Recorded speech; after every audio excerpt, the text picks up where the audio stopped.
السلام علیکم ورحمۃ اللہ وبرکاتہ۔ بسم اللہ الرحمن الرحیم۔ شروع اللہ کے نام سے جو بڑا مہربان نہایت رحم کرنے والا ہے۔ حدیث مبارکہ میں پیارے نبی صلی اللہ علیہ وسلم نے ارشاد فرمایا، بنی الاسلام علی خمس، شہادت اللہ الہ الا اللہ وان محمدا عبدہ ورسولہ واقام الصلاۃ وایتاء الزکاۃ وحج البیت وصوم رمضان۔ صدق رسول اللہ صلی اللہ علیہ وسلم۔ آقا دو جہاں صلی اللہ علیہ وسلم نے ارشاد فرمایا کہ اسلام کی بنیاد 5 ستونوں پر ہے: لا الہ الا اللہ محمد الرسول اللہ کی گواہی دینا، اور نماز قائم کرنا اور زکوٰۃ ادا کرنا اور بیت اللہ کا حج کرنا اور رمضان کے روزے رکھنا۔ اس حدیث مبارکہ میں رسول اللہ صلی اللہ علیہ وسلم نے اسلام کو ایک عمارت کے ساتھ تشبیہ دی ہے۔ جس طرح عمارت کا قیام ستونوں پر ہوتا ہے، اسی طرح اسلام کا قیام بھی 5 ستونوں پر ہے، اور ان 5 ستونوں میں سب سے بنیادی اور پہلا ستون وہ لا الہ الا اللہ کی گواہی دینا، اور اس بات کی گواہی دینا کہ محمد صلی اللہ علیہ وسلم اللہ کے بندے اور رسول ہیں۔ اور اسلام کا یہ وہ بنیادی ستون ہے کہ اس کے بغیر عمارت کا قیام ممکن ہی نہیں۔ کوئی شخص اگر لا الہ الا اللہ محمد الرسول اللہ کی گواہی نہ دے، اس کی تصدیق نہ کرے، اس کا اقرار نہ کرے، وہ نمازیں بھی پڑھتا رہے، زکوٰۃ بھی ادا کرتا رہے، حج بھی کرتا رہے، رمضان کے روزے بھی رکھتا رہے، تو اس کا کوئی عمل بھی اللہ کے دربار میں قابل قبول نہیں ہے۔ اس لیے لا الہ الا اللہ محمد الرسول اللہ کو عمارت کا یا خیمے کا درمیان والا ستون قرار دیا ہے۔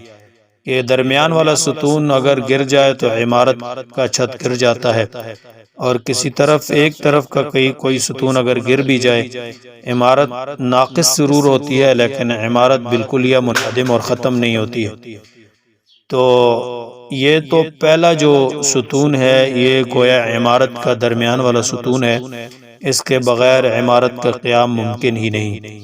اس کے ساتھ ساتھ پھر عمارت کی خوبصورتی کے لیے، اسلام کی عمارت کی تکمیل کے لیے اللہ نے نماز عطا فرمائی ہے۔ نماز اللہ تعالیٰ کا بہت بڑا حکم ہے۔ قرآن پاک کے اندر اللہ جل جلالہ نے 700 سے زائد مرتبہ نماز کے بارے میں حکم فرمایا ہے کہ میرے بندو نماز کو قائم کرو۔ نماز پر اللہ تعالیٰ کے نماز کے ادا کرنے پر اللہ پاک کی طرف سے بہت بڑے انعامات بھی ہیں، اور نماز کے چھوڑنے پر اللہ تعالیٰ کی طرف سے بہت زیادہ وعیدیں اور ڈانٹ بھی ہے۔ اس لیے مسلمان، حقیقی مسلمان وہ کہلاتا ہے جو نماز کو قائم کرے۔ رسول اللہ صلی اللہ علیہ وسلم نے یہ بھی ارشاد فرمایا کہ جس نے نماز کو قائم کیا اس نے دین کی عمارت کو قائم کیا، اور جس نے نماز کو چھوڑ دیا اس نے دین کی عمارت کو ترک کر دیا۔ من اقام الصلاۃ فقد اقام الدین ومن ترکہا فقد ہدم الدین، اس طرح کے الفاظ حدیث مبارکہ میں آتے ہیں۔ اس لیے نماز کا اہتمام بھی بہت زیادہ ضروری ہے۔ اس کے ساتھ ساتھ تیسرا ستون ایتاء الزکاۃ، زکوٰۃ کا ادا کرنا۔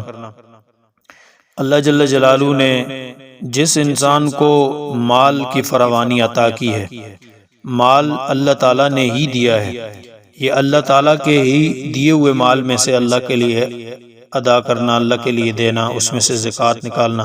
قرآن پاک میں اللہ نے سورہ بقرہ میں ارشاد فرمایا، وَمِمَّا رَزَقْنَاهُمْ يُنْفِقُونَ، اور اس میں سے جو ہم نے تمہیں رزق دیا اس میں سے اللہ کے لیے خرچ کرو۔ تو اللہ کے دیے ہوئے مال میں سے، اس میں سے اللہ کے لیے خرچ کرنا۔ زکوٰۃ کیا ہے؟ 40واں حصہ ہے، 100 میں سے 2.5 روپے، تو 1000 میں سے 25 روپے، 1 لاکھ میں سے 2.5 روپے، یہ زکوٰۃ ہوتی ہے۔ تو جو آدمی صاحب نصاب ہو اس پر لازم ہے کہ وہ اللہ تعالیٰ کے اس حق کو ادا کرے۔ اور آگے اگلا ستون ہے حج البیت، بیت اللہ کا حج۔ یہ بھی صاحب نصاب لوگوں پر اللہ نے فرض کیا ہے۔ جو مالی استطاعت اتنی رکھتے ہوں کہ اپنے بال بچوں کا خرچ چھوڑ جائیں، سفر کا خرچ ان کے پاس ہو، وہاں کا خرچ ہو، تمام اخراجات اگر ان کے پاس ہیں، صاحب نصاب ہیں، تو ان پر بیت اللہ کا حج زندگی میں ایک مرتبہ فرض ہو جاتا ہے۔ تو جو لوگ صاحب نصاب ہیں ان کو حج بھی کرنا چاہیے۔ یہ اللہ تعالیٰ کی عاشقانہ عبادت ہے کہ جس طرح ایک عاشق پاراگندہ حالت میں جو ہے نہ اس کو اپنے لباس کا کوئی خیال، نہ اپنے بالوں کا، نہ اپنے ناخنوں کا، یعنی اس طرح پراگندہ حالت میں وہ اپنے عشق میں مبتلا ہوتا ہے معشوق کے پانے کے لیے، ایسے ہی حاجی کی بھی حالت ہوتی ہے کہ وہ اپنے مرضی کے کپڑے نہیں پہن سکتا، کنگھی نہیں کر سکتا، ناخن نہیں تراش سکتا، یعنی بعین ہی اسی ایک عاشق کی طرح یہ بھی گویا اللہ تعالیٰ کے عشق میں بیت اللہ کے طواف کے لیے، حج بیت اللہ کے لیے یہاں سے روانہ ہو جاتا ہے۔ تو جن لوگوں کو اللہ پاک نے استطاعت اور توفیق دی ہے وہ حج بیت اللہ بھی کرتے رہیں۔ اور آخری صوم رمضان کے ماہ مقدس کے اندر اللہ پاک نے ہمیں روزے عطا کیے ہیں، اور یہ اللہ تعالیٰ کی بہت عظیم عبادت ہے روزہ۔ روزے میں اللہ تعالیٰ نے جو روزہ دار ہے اس کو بڑے انعامات عطا فرمائے ہیں، یہاں تک فرمایا کہ جنت کا ایک دروازہ ہے جس کا نام ریان ہے، وہ صرف روزہ داروں کے لیے اس میں سے روزہ دار داخل ہوں گے، اور روزہ دار کو اللہ دو خوشیاں عطا فرماتے ہیں، ایک افطار کے وقت اور ایک اللہ تعالیٰ سے ملاقات کے وقت اس کو خوشی ہوگی۔